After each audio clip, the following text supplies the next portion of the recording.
My name is Alice, and I was 47 years old when I learned that the person trying to save me was the one I least expected. I was about to marry again after years of being a widow. Everything seemed perfect until one morning, my 16-year-old son slipped something into my backpack. He did not know I was watching from behind the refrigerator.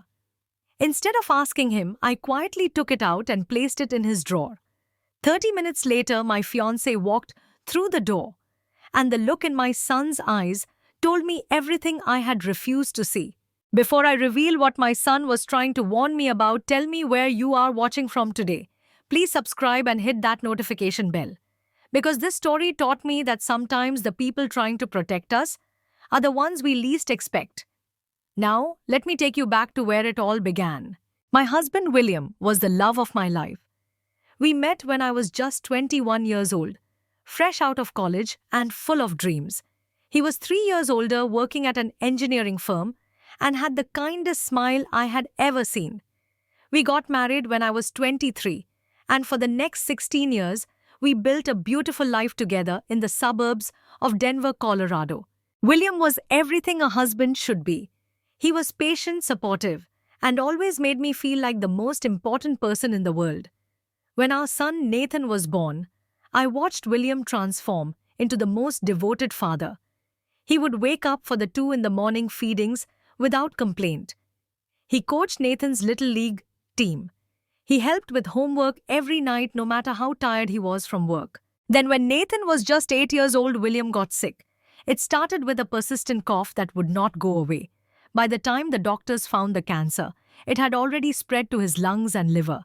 He fought hard for 11 months, but in the end the disease was stronger. I held his hand as he took his last breath, and a part of me died with him that day. After the funeral, I threw myself into being both mother and father to Nathan. I worked at the accounting department of a home appliance manufacturing company.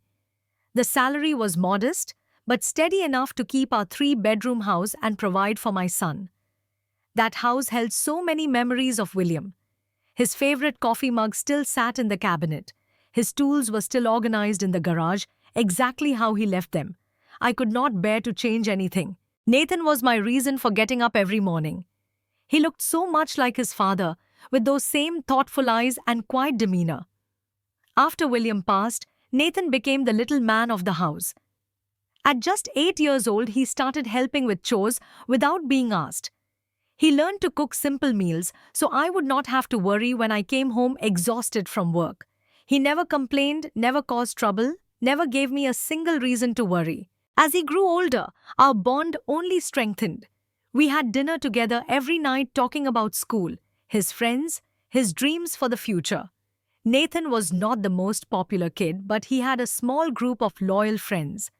He was passionate about computers and electronics, always taking apart old devices to see how they worked. His teacher said he was bright, hardworking, and destined for great things. I was so proud of the young man he was becoming. I often told myself that even though I lost William, I was blessed to have such a wonderful son. Nathan made the loneliness bearable. But the loneliness was still there, especially at night. When Nathan went to bed and the house fell silent, I would sit alone in the living room, staring at the empty space on the couch where William used to sit. My friends kept telling me I should start dating again. My younger sister Margaret would say, "William would want you to be happy, Alice. He would not want you to spend the rest of your life alone." I knew she was right, but I could not imagine opening my heart to anyone else. For 8 years, I did not go on a single date.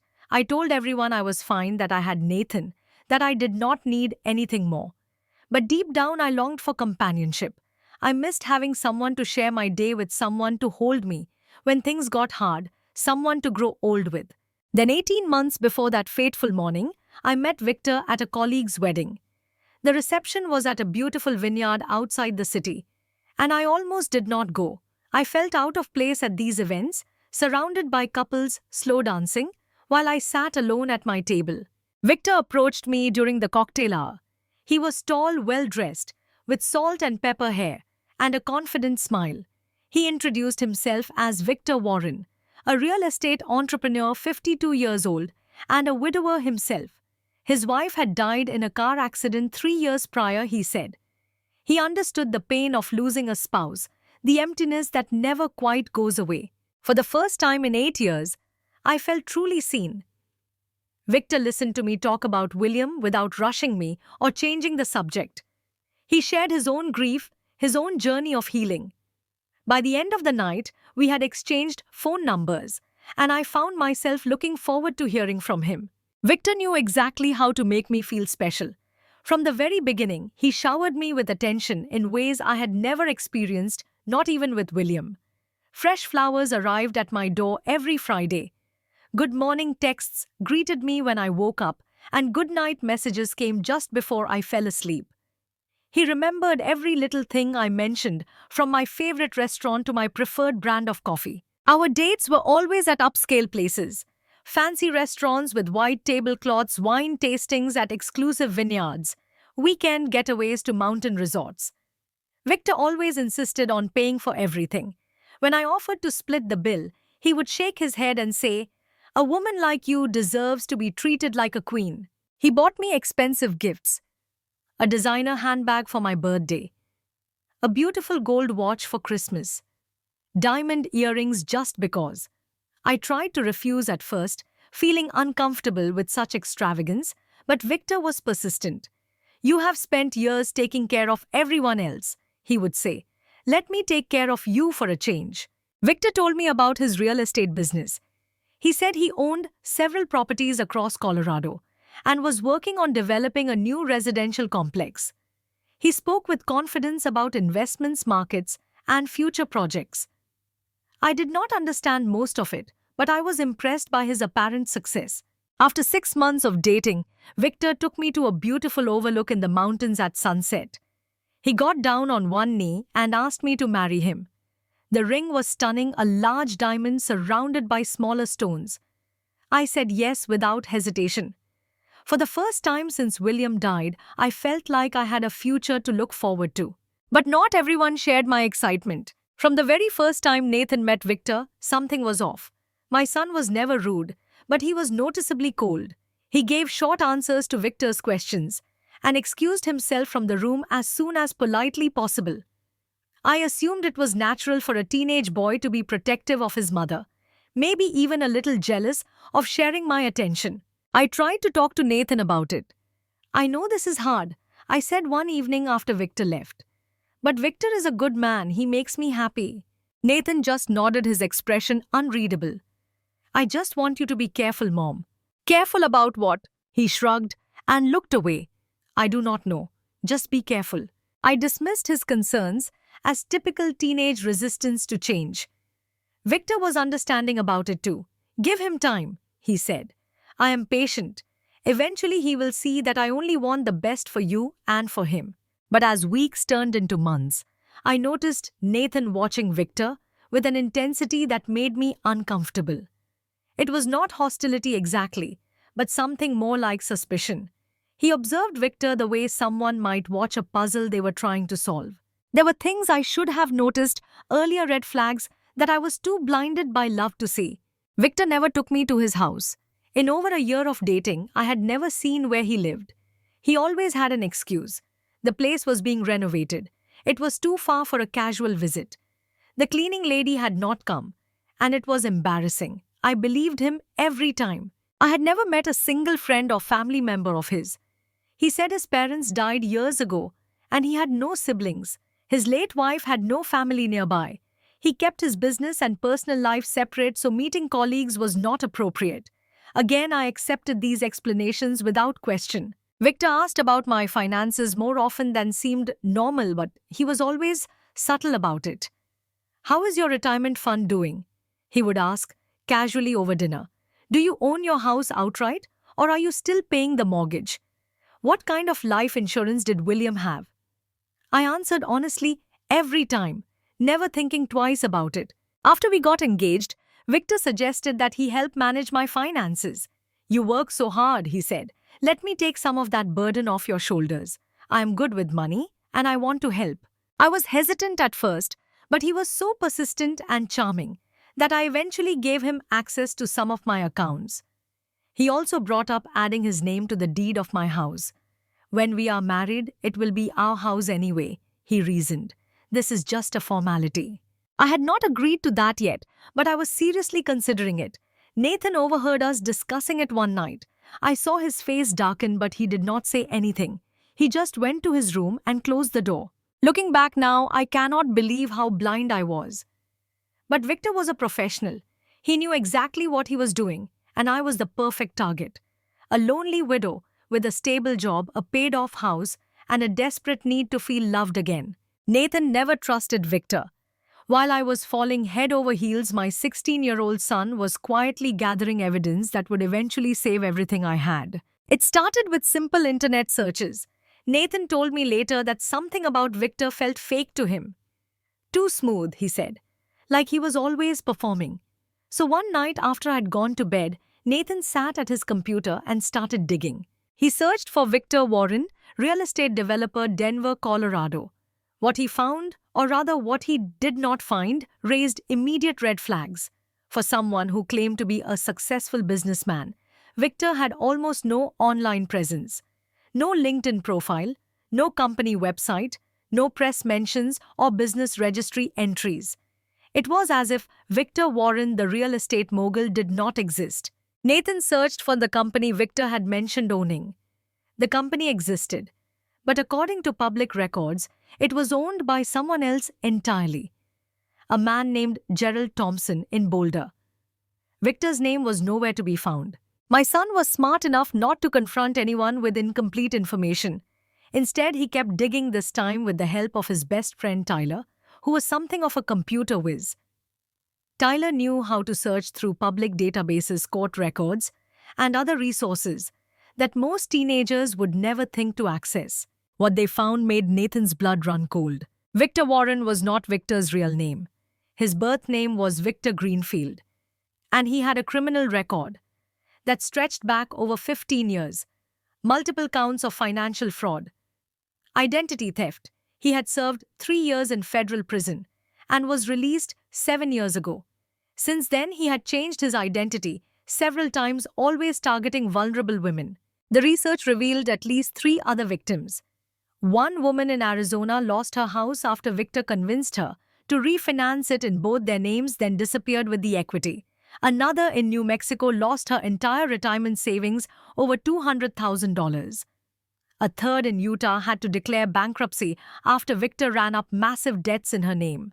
But the most devastating discovery was about Sandra. Sandra Greenfield was Victor's wife, not his late wife, his current, very much alive wife. They had never divorced. They had 2 children together, a boy and a girl ages 12 and 14. Victor was not a grieving widower. He was a con man who maintained a whole other family while targeting women like me. Nathan printed everything: court documents, news articles about Victor's previous convictions, photos of Sandra and the children, property records showing the other victims' losses. He saved it all to a USB drive and kept it hidden in his room, waiting for the right moment to show me. But before Nathan could figure out how to tell me, Victor figured out that someone was looking into his past. 1 week before the morning that changed everything, Victor confronted Nathan when I was not home. I had gone to the grocery store, leaving them alone for what I thought would be an uneventful hour. When I came back, Nathan seemed quieter than usual, but I did not think much of it. It was only later that I learned what had happened. The moment my car pulled out of the driveway, Victor's demeanor changed completely. The warm, charming mask he wore around me fell away, revealing something cold and calculating underneath. "I know what you have been doing," Victor said, standing over Nathan in the kitchen. His voice was low and threatening, nothing like the gentle tone I was used to hearing. Nathan tried to stay calm. "I do not know what you are talking about." Victor laughed, but there was no humor in it. "Do not play dumb with me, kid. You have been searching my name online. You have been digging into my background. Did you think I would not notice?" Nathan's heart was pounding, but he held his ground. "I was just curious about who my mom is marrying." "Curious?" Victor stepped closer, invading Nathan's personal space. "Let me tell you what is going to happen. You are going to forget everything you think you found. You are not going to say a single word to your mother, because if you do, I will make your life very, very difficult. You cannot do anything to me. Oh, I can do plenty. Victor smiled, and it was the most terrifying smile Nathan had ever seen. I will tell your mother that you have been using drugs. I have connections. I can plant evidence in your room that even the police would believe. Who do you think she will believe, her loving fiancé or her troubled teenage son? Nathan felt sick, but Victor was not done. And if that is not enough to convince you, think about this. Accidents happen, Nathan. Your father died. Your mother could too. It would be such a tragedy if something happened to her before the wedding. The threat hung in the air like poison. Nathan understood then that Victor was not just a con man. He was dangerous, potentially violent, and he had just threatened to kill Nathan's mother. After Victor left the room, Nathan sat alone in the kitchen, shaking. He wanted to run to me the moment I came home to tell me everything, but Victor's threats echoed in his mind. What if Victor really did plant drugs in his room? What if he hurt me before Nathan could prove anything? What if no one believed him? Nathan spent the next week in agony trying to figure out a way to expose Victor without putting me in danger. He could not go to the police without evidence that Victor had made threats, and it would be his word against Victor's. He could not tell me directly, because Victor was watching his every move. Finally, Nathan came up with a plan. If he could not tell me, he would let the evidence speak for itself. He would put the USB drive somewhere. I would find it on my own, somewhere Victor would not think to look. If I discovered the truth myself, Victor could not blame Nathan for telling me. The morning that would change everything. Nathan woke up early with the USB drive hidden in his pocket. I was in the kitchen preparing to leave for work. My backpack sat on the counter ready to go. Nathan waited until I turned my back to pour coffee. Then he quietly approached the backpack, unzipped a small pocket, and slipped the USB drive inside, along with a folded note. The note read, "Mom, please read everything. Victor is not who he says he is. I'm sorry I could not tell you directly. He threatened me. I love you." What Nathan did not know was that I had stepped behind the refrigerator to grab something from the pantry. Through the gap between the fridge and the wall, I had a clear view of the kitchen counter. I watched my son put something in my backpack. My first instinct was confusion. Why would Nathan be sneaking something into my bag? We did not have secrets in this house. At least I thought we did not. I waited until Nathan walked away toward the bathroom before approaching my backpack.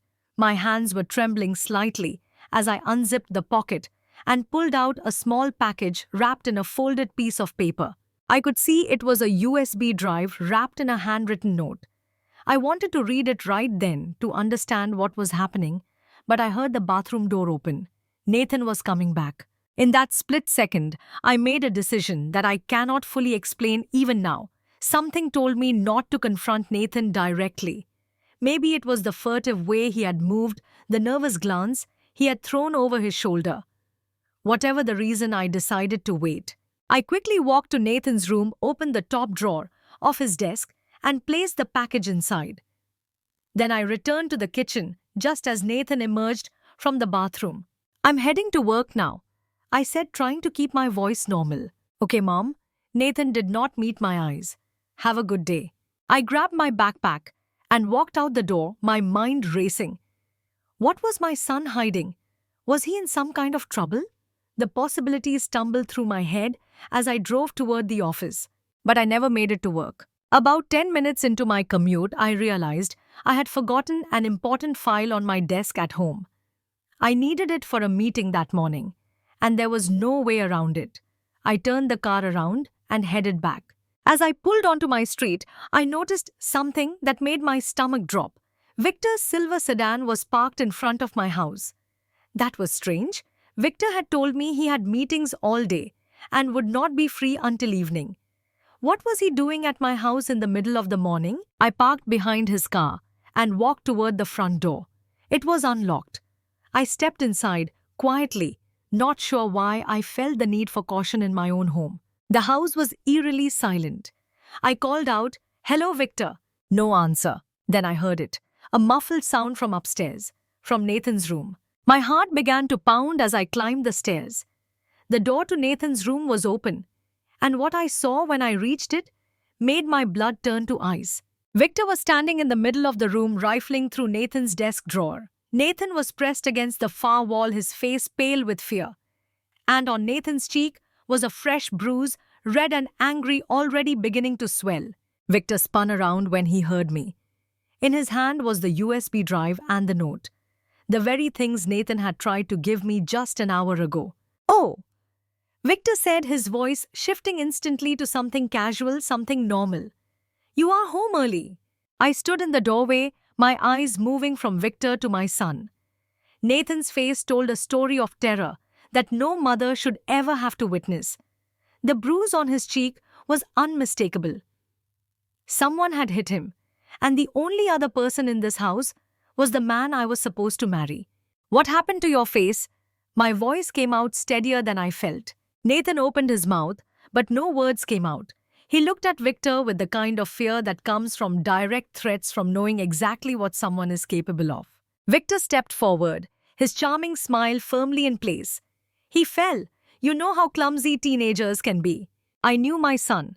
Nathan was not clumsy. Nathan was careful, precise, the kind of kid who measured twice before cutting once. He did not just fall and bruise his face. "What are you doing in my son's room, Victor?" "Just looking for something I left here last time." He gestured vaguely, as if the answer was too obvious to explain. "I thought it might be in one of these drawers." My eyes dropped to his hands. He was trying to hide them behind his back, but I could see what he was holding. The USB drive. The note.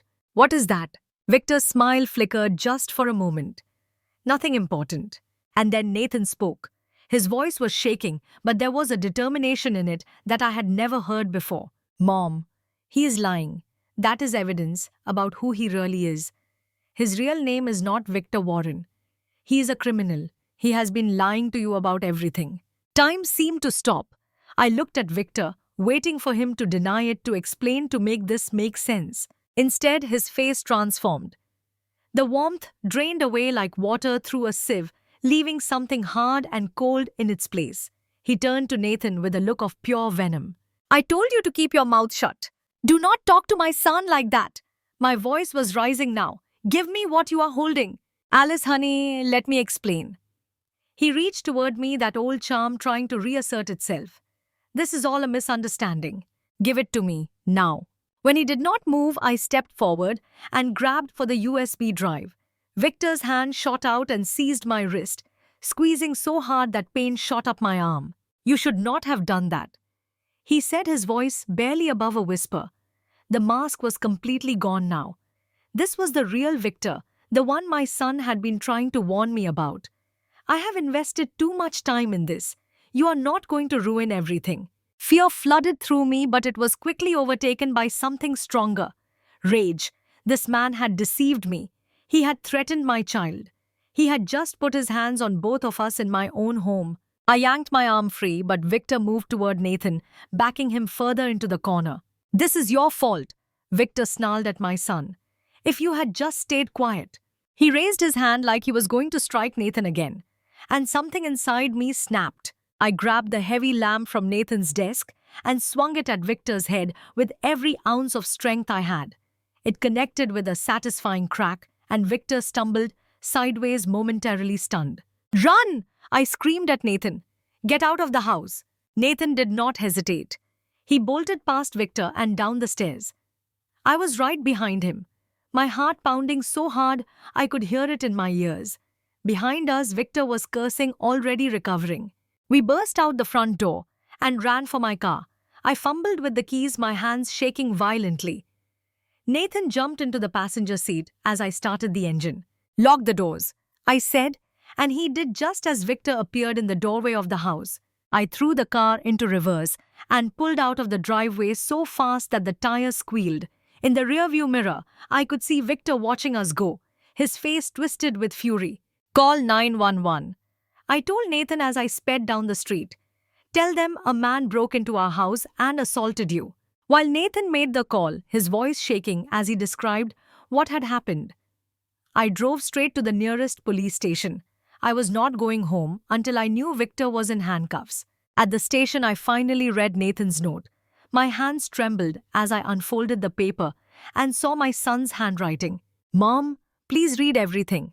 Victor is not who he says he is. I'm sorry I could not tell you directly. He threatened me. I love you." Tears streamed down my face as the full weight of what had almost happened hit me. My son had been carrying this burden alone, too afraid to tell me, trying to protect me in the only way he could think of. And I had almost ignored his warning. I had almost married a predator. The USB drive contained everything: court records showing Victor's real name and criminal history, photos of his victims and their devastated lives, documentation of the money he had stolen, the identities he had assumed, the families he had destroyed, and most damning of all, evidence that Sandra Greenfield was alive and well, still legally married to the man who had been planning to become my husband. I handed everything to the police. They listened to our statements, documented Nathan's injuries, and issued an immediate warrant for Victor's arrest.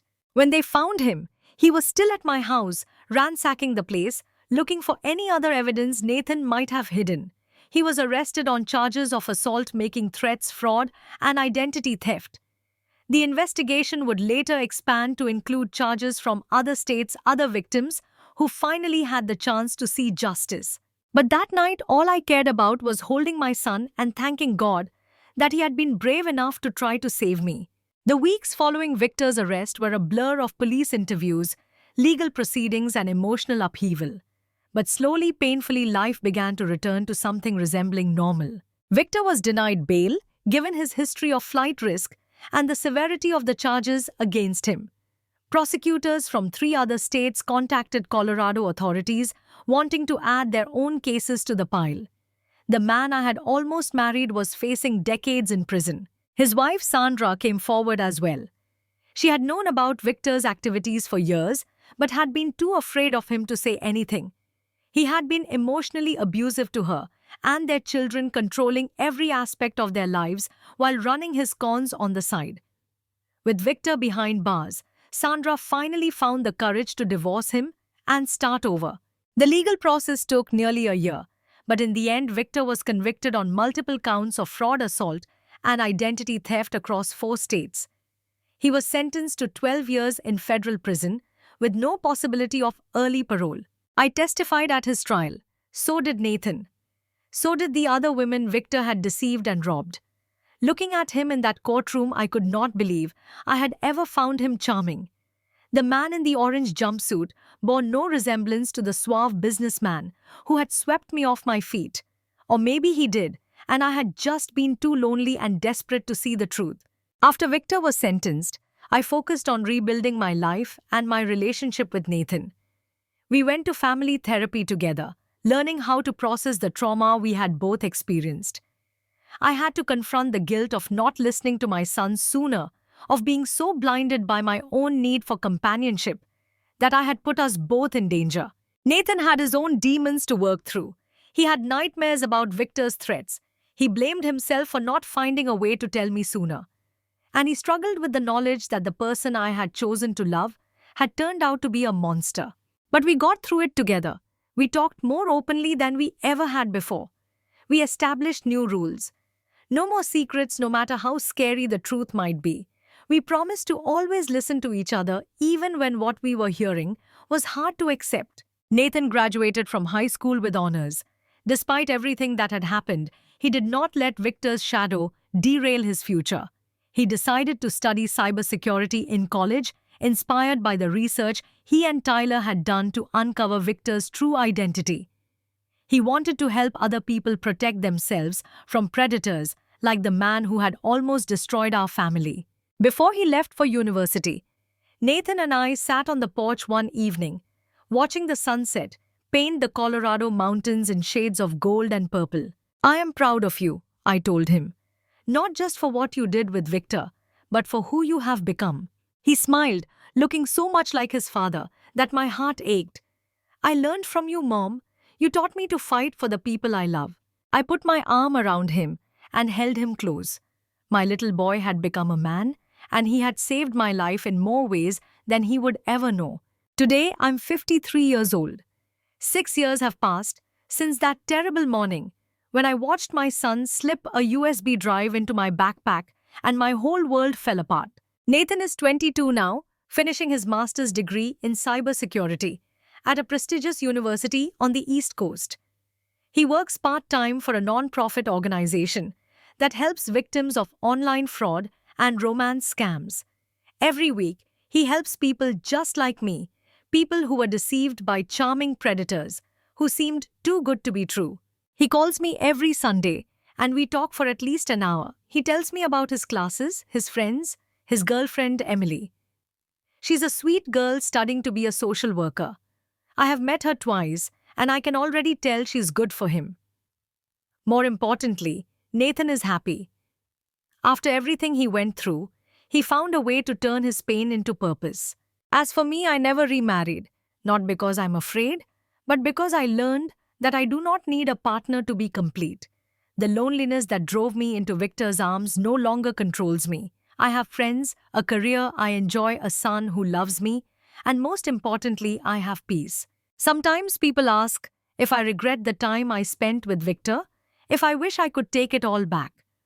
The truth is, as painful as that experience was, it taught me invaluable lessons. I learned about romance scams and the tactics predators use to target vulnerable people. The love bombing, the isolation from family and friends, the gradual erosion of boundaries, and financial independence. I have shared my story at community centers, support groups, and online forums, hoping to help other people recognize the warning signs before it is too late. I learned to trust my instincts and the instincts of those who love me. Nathan tried to tell me something was wrong from the very beginning. He said he wanted me to be careful. I should have asked more questions, should have paid attention to his discomfort instead of dismissing it as teenage jealousy. Our children see things we cannot. They are not blinded by loneliness or desperation or the intoxicating rush of new love. They observe with clear eyes, and when they tell us something feels wrong, we owe it to them and to ourselves to listen. Most of all, I learned about forgiveness and moving forward. For a long time, I was angry at Victor for deceiving me, angry at myself for falling for it, angry at the universe for putting me through another devastating loss so soon after William's death. But holding on to that anger only poisoned my own life. Victor is in prison paying for his crimes. I cannot change what happened, but I can choose how I respond to it. I chose to let go of the bitterness and focus on the blessings I still have. A wonderful son, good health, a future that is mine to shape. That morning, when Nathan slipped that USB into my bag, he was trying to save me the only way he knew how. A 16-year-old boy, threatened and scared, still found the courage to protect his mother. I almost threw away his warning. I almost married a predator. But my son did not give up on me. Listen to the people who love you. They see what you cannot. Sometimes the quiet ones are fighting the hardest battles to keep you safe. If my story resonated with you, I would love to hear from you. Have you ever ignored a warning from someone you love? Have you ever had to trust your instincts when everyone else was telling you something different? Please share your thoughts in the comments below. Your experience might help someone else who is going through something similar. If you found this story valuable, please give it a like and share it with your friends and family. You never know who might need to hear this message today. And if you have not already, please subscribe to this channel and turn on notifications so you never miss a story. Thank you for watching, thank you for listening, and thank you for being part of this community. I wish you love, that is genuine relationships built on trust and the wisdom to recognize the difference between what is real and what is too good to be true. Take care of yourselves and each other. Until next time.